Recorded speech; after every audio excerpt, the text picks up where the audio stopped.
Bienvenue sur Page à Page et merci d'être au rendez-vous pour un nouvel épisode. Parmi les nombreux classiques américains, Les Aventures de Tom Sawyer a toujours occupé une place de choix. Le roman, qui semble appartenir à la littérature jeunesse, cache de multiples symboles et significations qui lui confèrent profondeur et sens critique. Envie d'en savoir plus avec ce résumé des aventures de Tom Sawyer ? Eh bien c'est parti pour une plongée en détail au cœur de l'œuvre. Le roman, qui compte 35 chapitres en tout, s'ouvre au milieu d'une violente dispute entre tante Polly et Tom, qui parvient à échapper à la raclée que sa tante s'apprêtait à lui infliger. Tante Polly rit jaune de l'évasion de Tom, qui s'en tire toujours indemne. Le garçon erre insouciamment en ville. Il rencontre un autre garçon, trop bien habillé pour Saint-Pétersbourg, petite commune du Missouri. Cela agace Tom, qui le confronte. À l'heure du dîner, Tom revient et ment à sa tante sur l'endroit où il se trouvait. Mais tante Polly découvre qu'il n'est pas allé à l'école et se met en colère. Le frère de Tom, Sid, vit également dans la maison, mais se comporte bien mieux que lui. Le samedi, au chapitre 2, Tom est chargé de nettoyer et de repeindre la clôture de tante Polly. Il tente de confier la tâche à Jim, l'homme noir qui travaille à la maison, mais tante Polly l'en empêche. Quand Ben, un autre garçon de la ville, passe par là, Tom le convainc finalement que peindre la clôture est l'un des meilleurs métiers du monde. Il persuade Ben et d'autres enfants de le payer en jouets et en autres objets en échange de son pinceau et de sa peinture. Tom réalise alors que les gens sont prêts à tout, même à travailler, s'ils considèrent que c'est un privilège. Alors au chapitre 3, tante Polly ne comprend pas comment Tom a pu finir ses corvées si vite, mais elle n'a d'autre choix que de le laisser sortir jouer. Tom et Sid se retrouvent sur la place avec d'autres enfants et jouent à des jeux militaires. Tom est le général d'un groupe et son ami Joe celui d'un autre. Sur le chemin du retour vers la maison, Tom croise une petite fille qu'il n'a jamais vue. Après le dîner, après avoir été une fois de plus réprimandé par tante Polly, Tom retourne à la maison où il a vu la fillette, mais une servante le découvre et lui jette de l'eau dessus pour le faire fuir. Finalement, au chapitre 4, c'est dimanche, et Tom doit étudier la Bible. Sa cousine Marie l'aide à mémoriser quelques versets malgré ses difficultés. Lorsqu'il y parvient, Marie lui donne un canif en cadeau. À l'église, Tom fait tout ce qu'il peut pour obtenir une Bible. Non pas qu'il en veuille vraiment une, mais il sait que c'est une question de fierté et d'image. Là, Tom voit entrer la jeune fille dont il est tombé amoureux la veille. Elle s'appelle Becky, c'est la fille du juge Thatcher et par conséquent la nièce de l'avocat Thatcher qui est le père de Jeff, l'ami de Tom. Lorsque M. Walter, le pasteur, demande qui a assez de bons pour acheter une Bible, Tom se lève et demande la sienne. Tout le monde est stupéfait. Connaissant Tom, c'est incroyable qu'il ait obtenu ces bons et appris les 2000 versets de la Bible. Pourtant, lorsque M. Walters l'interroge, Tom répond que David et Goliath sont les 2 premiers apôtres. Au chapitre suivant, pendant la messe, par ennui, Tom lâche un scarabée pinson qu'il transporte dans une boîte. Le scarabée mord un chien qui se met à aboyer et sème le chaos dans l'église. Tout le monde éclate de rire. Et puis le lundi arrive avec le chapitre 6 et Tom fait semblant d'être malade pour éviter d'aller à l'école, mais tante Polly ne se laisse pas tromper. Sur le chemin de l'école de Saint-Pétersbourg, Tom croise Huckleberry Finn, que tous les enfants admirent pour sa liberté et sa capacité à faire ce qu'il veut. Tom et Huck se disputent à propos du meilleur remède qu'ils ont inventé pour enlever les verrues. Huck dit que c'est d'aller au cimetière avec un chat mort et de jeter un sort lorsque le diable apparaît pour prendre l'esprit d'une mauvaise personne. Et Tom pense que l'eau d'Amadou, c'est l'eau de pluie sur un arbre pourri, avec un sort spécial, est préférable. Arrivé en classe, Tom prend place à côté de Becky Thatcher. Assis à côté d'elle, il lui donne une pêche, puis ils dessinent ensemble sur leurs ardoises respectives, et Tom ose même écrire « Je t'aime » pour le montrer à Becky. La jeune fille rougit, flattée. Et c'est bien pour ça qu'au chapitre 7, Tom ne pense qu'à Becky et n'arrive pas à se concentrer en classe, ce qui met constamment son professeur en colère. Lorsque les cours se terminent, au lieu de rentrer, Becky et Tom restent à l'école. Tom apprend à dessiner à sa nouvelle petite amie, il lui demande si elle veut qu'il se fiance et ils s'embrassent. Tout se passe bien, jusqu'à ce que Tom révèle par accident qu'il était déjà fiancé à Amy, son ancienne petite amie. Becky se met alors très en colère et rejette Tom, qui s'en va lui aussi furieux. Au chapitre 8, en colère et triste, Tom se cache dans les bois derrière la maison de la veuve Douglas où il trouve toujours la paix. Il préférerait mourir plutôt que Becky se sente mal. Pour se calmer, Tom commence à imaginer des aventures et à lancer des sorts pour faire apparaître ses billes perdues. Lorsque ces sorts échouent, Tom est convaincu qu'une sorcière lance des contre-sortilèges. Plus tard, Tom retrouve Joe pour jouer encore au combat. Au chapitre 9, Huck et Tom ont prévu d'aller au cimetière ce soir-là. Ils s'échappent discrètement et se retrouvent au milieu des tombes. Soudain, ils voient arriver le docteur Robinson, Meuf Potter et Joe l'Indien, qui creusent la tombe de Os Williams, récemment décédé. Joe l'Indien en profite pour rappeler au docteur un épisode humiliant qu'il a vécu à cause de lui. La dispute s'envenime et dans le chaos, Potter tombe à la renverse. Joe l'Indien s'empare alors du couteau de Potter et assassine le docteur Robinson. Tom et Huck, témoins de la scène, s'enfuient horrifiés. Joe l'Indien manipule alors la scène. Il place le couteau dans la main de Potter, faisant croire qu'il a tué le docteur dans un moment de confusion. Lorsque Potter reprend conscience, il se sent coupable et s'enfuit en ignorant qu'il a en réalité été trahi. Alors au chapitre 10, Tom et Huck se cachent dans la tannerie, où ils promettent de ne jamais raconter ce qu'ils ont vu. Le lendemain matin, au petit déjeuner, Tante Polly est triste et en colère.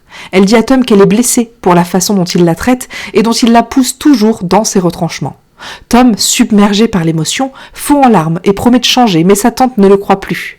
En classe, Tom ne se soucie plus d'être puni, tant il est triste d'avoir déçu sa tante. Pour couronner le tout, Becky lui rend la plume qu'il lui avait donnée. Finalement, au chapitre suivant, le corps du docteur est retrouvé ainsi que le couteau de Potter. La police se prépare donc à l'arrêter. Tom et Huck observent la scène avec effroi, sachant que Joe l'Indien est le coupable, mais étant incapable de dire quoi que ce soit. Et puis d'ailleurs, personne ne le soupçonne. On apprend seulement qu'il a volé le corps de Os Williams sans que personne ne cherche plus loin. Tom fait des cauchemars.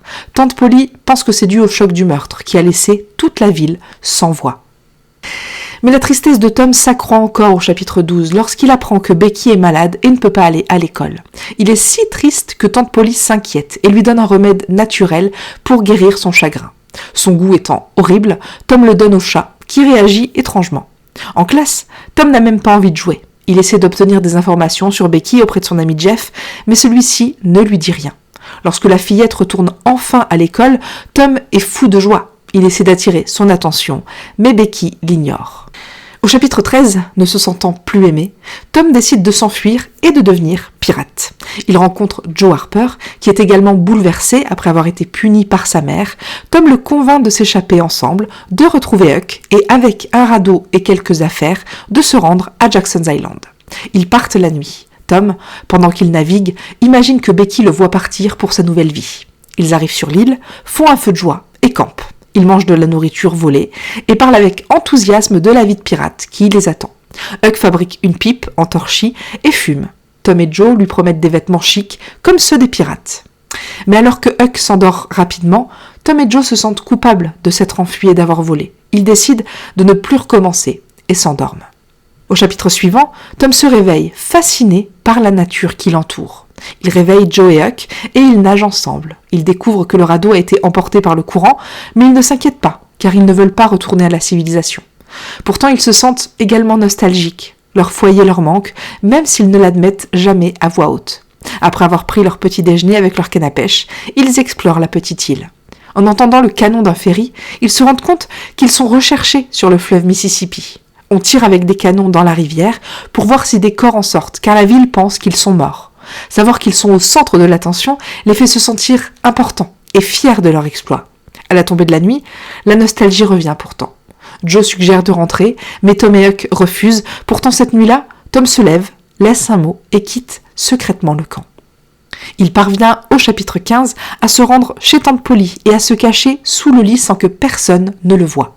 Là, il surprend la conversation entre sa tante, Sid, Marie et Madame Harper, la mère de Joe.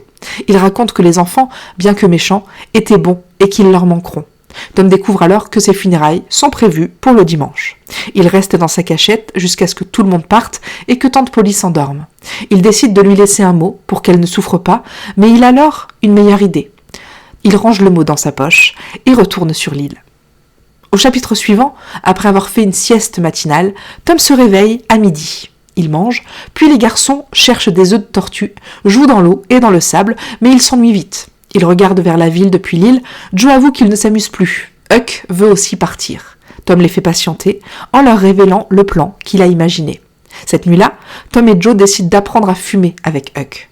Très vite, ils se sentent mal et font semblant d'avoir perdu un couteau pour se retirer et se reposer. Huck les trouve endormis et pâles et il comprend que le tabac les a rendus malades. À minuit, une forte tempête détruit leur tente. Ils courent se réfugier sous un arbre. Lorsque la pluie cesse, ils rallument le feu de camp et passent le reste de la nuit à se sécher. À l'aube, ils se sentent à nouveau tristes, alors ils décident de jouer aux Indiens. Ils se maquillent, se battent et font la fête en fumant le calumet de la paix. Au chapitre 17, dans la ville, tout le monde est attristé par la mort des enfants. Becky pleure, seule dans la cour, en regrettant d'avoir rejeté Tom. Dimanche, lors des funérailles à l'église, tante Polly, Sid, Mary et les Harper arrivent dans leur tenue de deuil. Le ministre prononce un serment émouvant et tout le monde pleure. Mais soudain, Tom, Joe et Huck entrent. Ils s'étaient cachés pour écouter leurs propres funérailles. Leur famille les embrasse avec enthousiasme. Tom demande qu'ils embrassent également Huck, qui se sent très mal à l'aise. L'église chante un hymne joyeux et la communauté repart pleine de joie. Le lendemain, au chapitre 18, tante Polly reproche à Tom de ne pas lui avoir dit qu'il était bel et bien vivant. Tom, pour la calmer, lui dit qu'il a rêvé qu'il lui laissait un mot. Cela rend tante Polly heureuse, même si Sid soupçonne qu'il ment. Sur le chemin de l'école, Tom est accueilli comme un héros. Lui et Joe exagèrent leur aventure de pirate. Tom, confiant dans sa renommée, ignore Becky qui tente d'attirer son attention. Il parle à Amy Lawrence, ce qui rend Becky jalouse. Pendant la récréation, Becky flirte avec Alfred Temple pour se venger. Tom, fou furieux, rentre chez lui. Becky le remarque et rejette Alfred qui, blessé et se sentant humilié, tache le livre de lecture de Tom avec de l'encre. Au chapitre 19, grâce à Joe et à sa mère, tante Polly a appris que le prétendu rêve de Tom n'était qu'un mensonge. Alors elle est très en colère. Tom lui dit alors la vérité. Il lui dit qu'il était à la maison et qu'il a laissé le message, mais qu'il a ensuite pensé au plan des funérailles et finalement a décidé de ne pas laisser le mot. Tante Polly, après avoir ramené Tom à l'école, vérifie ses poches et trouve le mot. Elle se rend compte que Tom disait la vérité et qu'il l'aime et qu'il prend soin d'elle. Et ainsi, au chapitre 20, après avoir parlé à tante Polly, Tom se sent mieux et décide de s'excuser auprès de Becky, mais elle est toujours bouleversée et le rejette. À l'école, elle espère que Tom sera puni pour son livre taché d'encre, même si c'est Alfred le coupable. Alors qu'elle arrive en classe un peu plus tôt que les autres, elle voit que la clé du bureau du professeur est dans la serrure. Elle ne peut résister à sa curiosité et ouvre le tiroir pour trouver un mystérieux livre intitulé « Anatomie ». Alors qu'elle le feuillette et aperçoit des figures humaines nues, Tom la découvre. Effrayée de s'être fait prendre, Becky déchire accidentellement l'une des pages. Elle se met à pleurer, craignant d'être punie, et Tom se sent désolé pour elle. Pendant le cours, le professeur punit Tom avec un fouet lorsqu'il voit son livre de lecture couvert d'encre. Becky veut le défendre, mais elle a peur que le professeur ne découvre ce qu'elle a fait. Plus tard, lorsque le professeur retrouve son livre d'anatomie endommagé, il interroge tous les enfants. Au moment où il va demander à Becky, Tom intervient et dit que c'était lui. Il reçoit un autre coup de fouet et est puni après les cours. Mais il est heureux, car son acte héroïque lui a regagné l'affection de Becky. Elle révèle que c'est Alfred qui a ruiné son livre, alors Tom se couche ce soir-là en pensant à se venger, mais surtout heureux de voir à quel point Becky l'apprécie à nouveau. Au chapitre 21, à l'approche de la fin du cours, le professeur devient plus strict. Fatigués, les enfants projettent de se venger le soir de l'examen. Il demande ainsi l'aide d'un garçon peintre qui habite la maison du professeur et qui se chargera de préparer la première partie de la vengeance pendant que le professeur est endormi.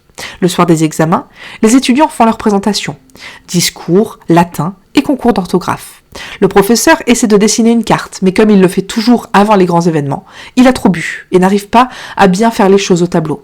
La scène provoque alors les rires de la classe. Pour finir, un chat est descendu sur une corde au-dessus de la tête du professeur. L'animal arrache sa perruque, révélant ainsi sa tête chauve, peinte en or. La vengeance des garçons est totale et les vacances d'été commencent. Au chapitre 22, pendant l'été, Tom rejoint ainsi les cadets anti-alcoolisme parce qu'ils utilisent des couleurs et des insignes attrayants, mais il se rend vite compte de la difficulté de ne pas boire ou de ne pas chiquer du tabac. Alors il finit par abandonner. L'été est déjà long, et en plus, Becky est absente pendant toutes les vacances. Comme si cela ne suffisait pas, Tom contracte la rougeole et passe quelques semaines malade au lit. Lorsqu'il parvient enfin à sortir, il se rend compte que tout le monde en ville est devenu très religieux, y compris Joe et Huck. Ceci, associé à une tempête nocturne que Tom pense avoir été envoyée par Dieu, le fait retomber malade. Une fois complètement rétabli, la religiosité de la ville s'est estompée et ses amis sont revenus à ce qu'ils étaient avant. Finalement, au chapitre 23, le procès de Meuf Potter est sur le point de commencer. Tom se sent de plus en plus coupable d'avoir gardé le silence. Lui et Huck sont tristes, car Potter, malgré ses erreurs, a été gentil avec eux. Un soir, ils lui rendent visite en prison et lui portent du tabac, un geste qu'il apprécie profondément. Durant le procès, les garçons s'évitent mais restent attentifs à l'affaire. Le deuxième jour, tout le monde croit à la version de Joe l'Indien et déclare Potter coupable. Cette nuit-là, Tom parvient à peine à dormir. Le lendemain, la ville entière se rend à nouveau au tribunal. Plusieurs témoins témoignent au sujet du couteau de Potter et son avocat ne semble pas le défendre. Mais après le dernier argument du procureur, l'avocat appelle Tom à témoigner. Tom, nerveux et effrayé en voyant Joe, raconte ce qui s'est passé dans le cimetière. Lorsqu'il évoque le meurtre, Joe s'enfuit de la pièce avant de pouvoir être arrêté. Et cela suffit à ce que Potter soit libéré au chapitre 24. Tout le monde est à nouveau gentil avec lui. Tom, quant à lui, est considéré comme un héros, même s'il est effrayé par l'éventuelle vengeance de Joe. La justice fixe une récompense pour quiconque parviendra à retrouver Joe l'Indien, mais il reste introuvable. Finalement, au chapitre 25, Tom décide de lancer une chasse au trésor et en parle à Huck. Il parle de l'endroit où les voleurs les cachent habituellement et décide de commencer à creuser sous un arbre mort, près d'une maison hantée. Pendant qu'ils fument, ils discutent de ce qu'ils feront du trésor. Huck dit qu'il le dépensera pour empêcher son père de le réclamer. Tom, quant à lui, rêve de se marier. Après avoir creusé sans succès, ils essayent un autre endroit, mais ils ne trouvent rien non plus. Tom pense que le problème, c'est qu'ils n'ont pas attendu exactement minuit pour suivre l'ombre de l'arbre censé indiquer le bon point. Ils reviennent donc cette nuit-là, mais toujours sans résultat. En pensant à d'éventuels fantômes, ils abandonnent la recherche et décident d'essayer la maison hantée le lendemain, même si Huck craint que cela ne leur cause des ennuis avec les esprits. Au chapitre suivant, Tom et Huck se retrouvent pour récupérer leurs outils, mais Huck remarque que c'est vendredi, jour de malchance. Avec ce présage, ils décident de ne pas creuser ce jour-là et de jouer à la place à Robin des Bois. Le lendemain, ils se rendent finalement à la maison hantée. Après avoir vérifié le premier étage, ils montent au deuxième. Alors qu'ils s'apprêtent à descendre, ils entendent entrer deux hommes. Ils se cachent et observent. L'un des deux est bel et bien Joe l'Indien. Ils entendent les hommes parler d'un travail dangereux et des $650 en argent qu'ils ont cachés dans la maison. En cherchant un endroit pour l'enterrer, Joe aurait trouvé une boîte contenant des milliers de dollars en or. Il décide alors de déplacer le trésor au numéro 2. Joe soupçonne que quelqu'un d'autre était là après avoir vu la pioche et la pelle des enfants. De nouveau seuls, Tom et Huck se reprochent d'avoir laissé les outils bien en vue et prévoient de suivre Joe pour découvrir où se trouve ce numéro 2. Tom commence à craindre que le travail dont parlait Joe ne soit une vengeance contre eux.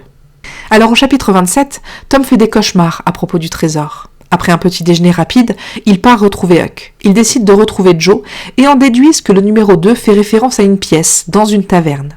Il visite les deux que compte la ville et découvre que la chambre 2 qu'il recherche est la plus sale, avec la porte arrière toujours fermée. Tom suggère de récupérer autant de clés que possible et de les essayer sur la porte arrière pour voir si l'une d'entre elles l'ouvre. Il prévoit également de suivre Joe la nuit. Au chapitre 28, Tom et Huck tentent plusieurs nuits d'ouvrir la porte du numéro 2, mais ils n'ont pas de chance. Par un jeudi nuageux, ils attendent la fermeture de la taverne et se faufilent dans la ruelle.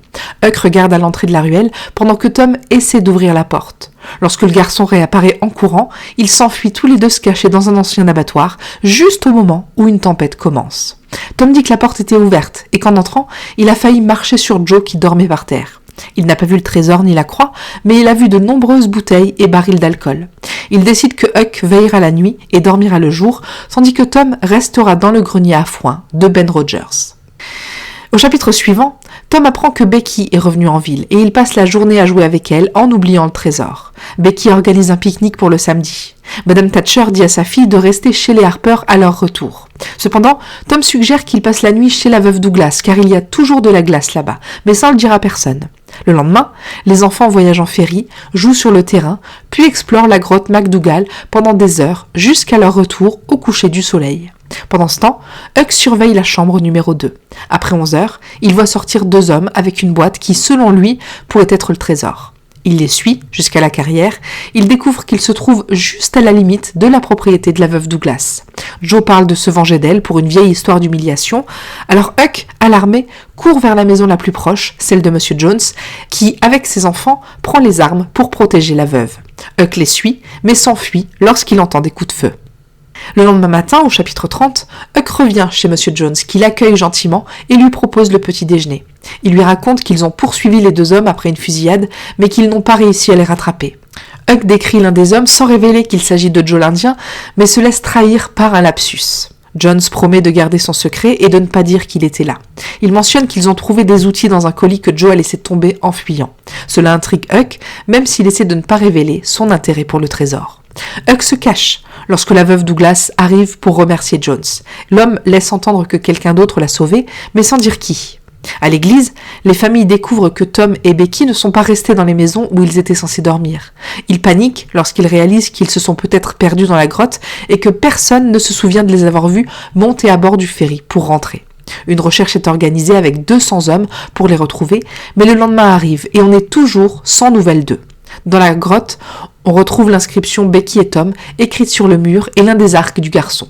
3 jours passent. Huck est malade et alité et soigné par la veuve Douglas. Il ignore que son ami a disparu depuis des jours. La veuve évite la conversation et pleure. Huck, inconscient de la raison, est heureux que le trésor n'ait pas été retrouvé. La veuve prie pour Tom. Finalement, au chapitre 31, nous découvrons ce qui s'est passé dans la grotte de McDougal. Tom et Becky, distraits dans leurs explorations, se sont perdus sans s'en rendre compte. Ils ont écrit leurs noms sur les murs et ont continué d'avancer jusqu'à ce qu'ils soient attaqués par des chauves-souris. Ils ont alors tenté de revenir, mais ont découvert qu'ils n'avaient pas bien balisé leur itinéraire et ne sont pas parvenus à retrouver leur chemin. Tom a tenté au mieux de rassurer la jeune fille et a soufflé une bougie pour économiser la lumière. Ils ont trouvé une source, ont mangé un gâteau que Becky avait conservé, mais très vite leur énergie s'est épuisée. Les jours sont passés sans qu'ils ne sachent depuis combien de temps ils avaient disparu. Ils ont entendu des cris qu'ils ont essayé de suivre, mais sans trouver personne. Épuisés, ils sont retournés à la source. Tom a alors décidé d'explorer avec une corde pour ne pas se perdre. Dans un passage, il a aperçu un homme avec une bougie. C'était Joe l'Indien.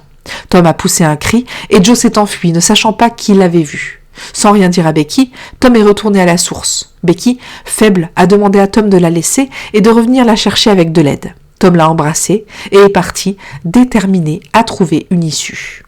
Au chapitre suivant, nous sommes mardi soir. La ville a perdu tout espoir de retrouver Tom et Becky vivants. Pourtant, à l'aube, les cloches sonnent. On les a retrouvés. La ville entière court au fleuve pour les voir. Tom raconte comment il a trouvé un petit trou avec de la lumière naturelle qui les a guidés hors de la grotte, où une barge les a secourus et nourris. Ce qu'il ne dit pas, c'est qu'il a vu Joe dans la grotte. Tom et Becky sont malades depuis plusieurs jours. Samedi, Tom va mieux, mais Becky reste au lit jusqu'à dimanche. Tom essaie de rendre visite à Huck, également malade, mais la veuve Douglas ne le lui permet pas avant lundi. Elle lui interdit également de lui raconter ses aventures pour ne pas énerver Huck. Tom apprend alors que le complice de Joe a été retrouvé noyé. 2 semaines plus tard, Tom rend finalement visite à Becky. Là, il entend le juge Thatcher dire qu'ils ont fermé l'entrée de la grotte avec une porte en fer. Horrifié, Tom révèle que Joe est toujours à l'intérieur. Alors au chapitre 33, la ville envoie plusieurs hommes ainsi que Tom et le juge Thatcher pour ouvrir la porte en fer bloquant la grotte. Là, ils trouvent le corps de Joe, mort de faim. À proximité se trouve son couteau cassé, symbole de son désespoir. Le corps est enterré près de la grotte et de nombreuses personnes assistent aux funérailles. Certains commentent avec humour qu'ils ont plus apprécié ces funérailles que s'ils avaient vu Joe pendu par la justice. Le lendemain, Tom et Huck parlent de leurs récentes aventures. Huck pense que le trésor était dans la taverne, mais Tom lui assure qu'il se trouve dans la grotte. Il prépare alors des provisions et se dirige vers la grotte à nouveau. Tom montre à Huck le trou par lequel lui et Becky se sont échappés. Il prévoit de l'utiliser comme cachette pour leurs futures aventures. À l'intérieur de la grotte, ils suivent la corde pour ne pas se perdre. Ils atteignent la source et Tom se souvient du temps que lui et Becky y ont passé. Tom montre un rocher avec une croix peinte, l'endroit où il a vu Joe. Huck craint que le fantôme de Joe ne les hante, mais Tom explique que le fantôme serait loin sur le lieu de la mort et ne s'approcherait pas d'une croix.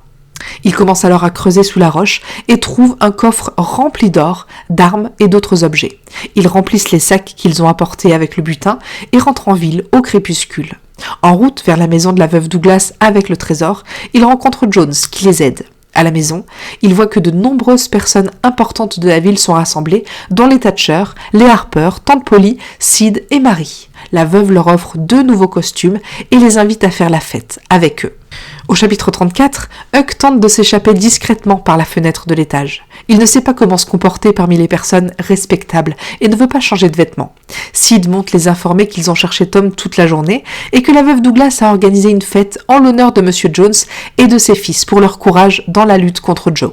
De plus, Sid révèle que M. Jones prévoit de dire à tout le monde comment Huck les a prévenus de l'attaque, une nouvelle que Sid a déjà répandue dans la ville. Pendant la fête, M. Jones raconte l'histoire et tout le monde applaudit Huck. La veuve annonce qu'elle va accueillir Huck, l'envoyer à l'école et le soutenir financièrement pour qu'il puisse démarrer une entreprise à l'avenir.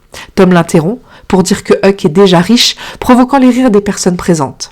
Puis, Tom sort le trésor et le vide sur la table. 12 000 $ en tout, moitié pour lui et moitié pour Huck. Tout le monde est impressionné, ils n'ont jamais vu autant d'argent. Finalement, au chapitre 35, devenu célèbre, toute la ville parle de Tom et Huck comme de grands aventuriers. Même le journal publie leur biographie. Ils déposent leur argent à la banque et gagnent des intérêts.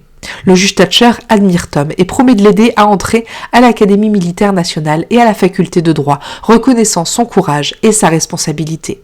De son côté, Huck, bien qu'il soit désormais un citoyen respectable et qu'il vive dans la maison de la veuve Douglas, ne supporte pas la vie ordonnée et disciplinée qu'elle lui impose. Il se plaint des règles strictes, des vêtements inconfortables et du style de vie rigide. Il finit par s'enfuir pour retourner à sa vie libre et aventureuse. Tom le trouve caché et Huck accepte de rejoindre la bande de voleurs de Tom à condition qu'il puisse rester lui-même. Ainsi, il célèbre l'initiation du Tom et Huck Gang, les hors-la-loi, se jurant fidélité devant un cercueil dans une maison hantée. Huck se sent mieux dans cette idée que dans la vie formelle qu'il a essayé de mener. Le narrateur explique que l'histoire de Tom se termine ici, même si, avec des personnages aussi jeunes, on peut imaginer que c'est loin d'être la fin.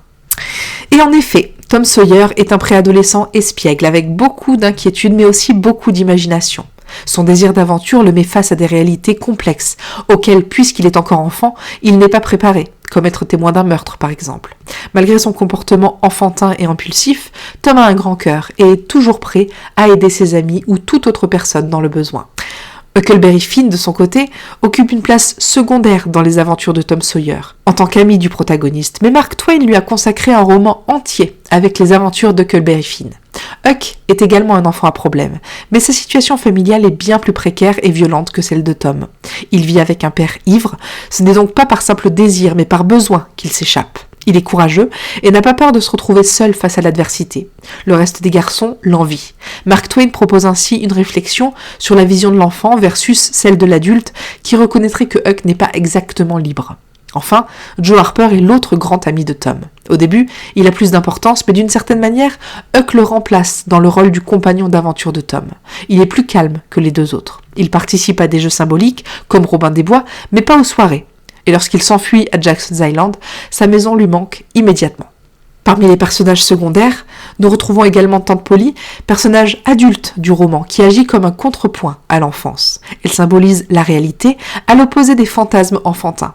Elle harcèle constamment Tom pour qu'il se comporte bien et le punit s'il ne se comporte pas comme il le devrait. Cependant, elle n'est pas une adulte comme les autres. L'affection et l'amour qu'elle éprouve pour Tom et que le protagoniste éprouve pour elle lui confèrent une compassion dont les autres adultes sont dépourvus. Joe l'Indien, de son côté, est le principal antagoniste du roman. C'est un véritable méchant qui assassine, vole et menace. Lorsque Huck et Tom sont témoins de ses agissements, Joe l'Indien devient un personnage redouté, ajoutant du suspense à l'histoire.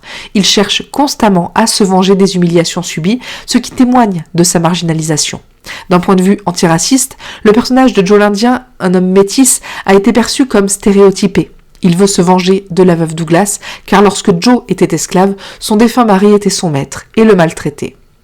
Nous avons également Muff Potter, le bouc émissaire de Joe l'Indien. Il est accusé de meurtre, mais Tom, en témoignant au procès, parvient à le sauver. Potter lui en est donc reconnaissant. Il y a également Becky Thatcher, la petite amie de Tom. Elle se présente comme une fille déterminée, capable de mentir et même de manipuler. En ce sens, elle n'est pas très différente de Tom, mais cependant lorsqu'elle comprend qu'elle pourrait avoir de sérieux ennuis, comme lorsqu'elle déchire le manuel du professeur, elle perd ses moyens. Il y a également Sid, le frère de Tom. C'est un garçon calme et sage qui ne s'attire pas d'ennui. Pour autant, bien qu'il ait l'air d'un enfant modèle, il cache une certaine malveillance, tout le contraire de Tom, qui se comporte mal, mais qui est aussi juste et à bon cœur.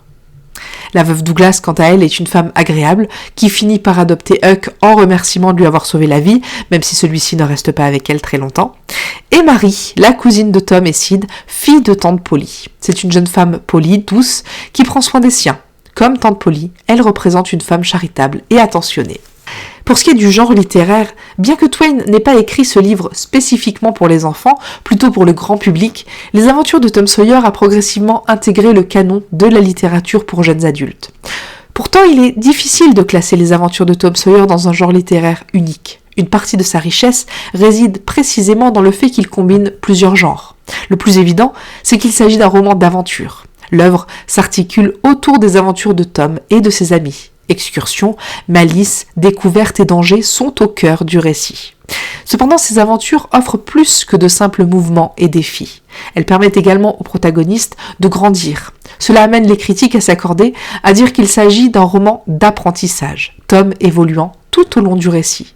Bien qu'il soit au départ un garçon désobéissant, imaginatif et espiègle, il fait preuve tout au long du livre de développement moral, de courage, de compassion, d'affection et d'une compréhension plus profonde du bien et du mal.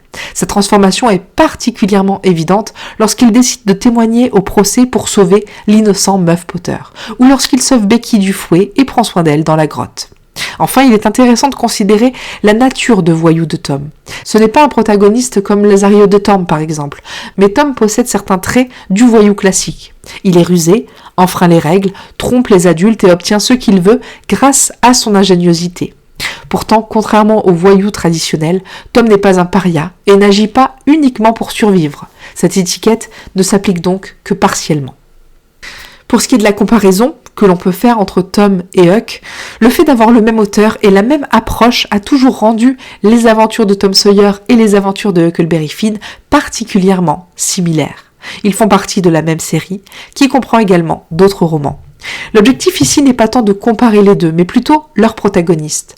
Tom part à l'aventure pour le plaisir, comme nous l'avons dit, par désir d'évasion et d'échapper à l'ennui, surtout en été. Huck, quant à lui, le fait pour survivre. Cela donne un ton différent aux deux romans. Bien que tous deux contiennent une certaine satire sociale, la critique est plus profonde dans Les Aventures de Huckleberry Finn, le protagoniste étant confronté à une situation beaucoup plus complexe. Dans ce roman, Twain est beaucoup plus incisif. Il explore plus en détail des questions telles que le racisme, le classisme, l'esclavage et les valeurs préétablies. Tom, quant à lui, est un garçon qui sait s'intégrer et s'adapter aux exigences de la société. Il peut avoir du mal à bien s'habiller et à éviter les bêtises, mais il a toujours un foyer où retourner, une famille aimante et une résilience qui manquent à Huck. Pour ce qui est des symboles, ils sont nombreux et ajoutent de la profondeur au roman et créent une seconde dimension d'interprétation peut-être plus adulte. Le thème de la croissance et de la maturité apparaît à travers différents symboles. La fuite vers l'île Jackson représente une lutte entre l'insouciance enfantine et la responsabilité d'adulte ou d'adolescent. Tom est heureux sur l'île, faisant ce qu'il veut et revenant par surprise lors de ses funérailles, mais il dit plus tard la vérité et assume la douleur causée par ses mensonges. Cette transition de l'enfance à l'âge adulte se manifeste également lorsque, après avoir assisté au meurtre du docteur Robinson, Huck et Tom signent un pacte de silence, mais Tom sait qu'il doit le rompre devant le tribunal, car c'est la chose à faire. Un thème lié à la maturité est aussi celui de l'imagination, dont le trésor est le symbole principal. Huck et Tom se lancent dans une chasse au trésor imaginaire, ne sachant pas vraiment si quelque chose est caché. Ils se mettent à chercher et à creuser juste comme ça, sans aucun indice. Enfin, l'analyse de l'œuvre ne pourrait pas être complète sans prendre en compte le contexte historique derrière le roman. Un contexte où le racisme et l'utilisation de termes racistes aujourd'hui à revoir étaient normales et constituaient pour l'auteur une façon de refléter sa réalité, qu'il y soit favorable ou non.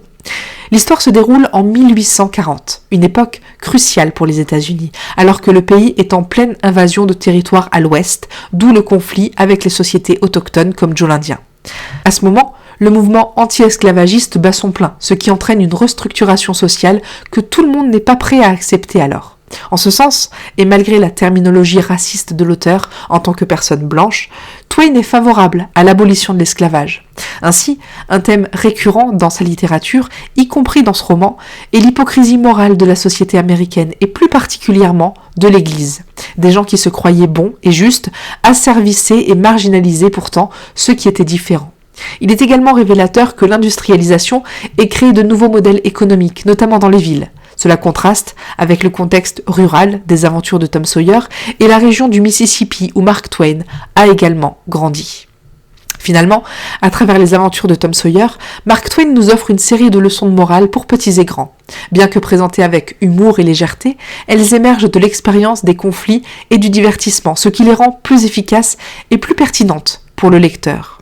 Nous avons par exemple la valeur de la responsabilité. Tom passe de l'insouciance à une responsabilité plus adulte.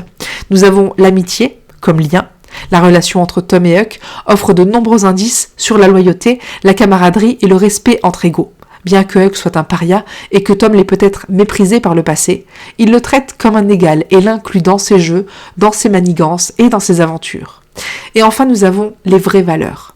Twain propose également une critique morale des valeurs superficielles de la société. À travers le contraste entre les adultes, qui agissent souvent par commodité ou par hypocrisie, et les enfants, qui bien que malicieux sont plus authentiques, le livre suggère que la véritable moralité ne réside pas toujours dans les règles, mais dans l'honnêteté des actions. Tom, par exemple, ment ou trompe pour éviter une punition ou obtenir ce qu'il veut, mais lorsque cela compte vraiment, il agit toujours avec courage et avec compassion. Et c'est tout pour ce résumé long des aventures de Tom Sawyer de Mark Twain. Merci beaucoup de l'avoir suivi. Pour aller un peu plus loin ou acquérir le livre, tu trouveras ci-dessous dans la description tous les liens associés. Si tu veux écouter ce livre audio et t'imprégner de l'atmosphère, scanne le QR code à l'écran et profite du livre gratuitement ou bien rejoins le lien en description. N'hésite pas également à noter notre programme avec la note maximale et à nous suivre pour ne rien rater de nos futurs contenus, toujours sur tonlivre.fr. Merci et à très bientôt avec un nouveau livre.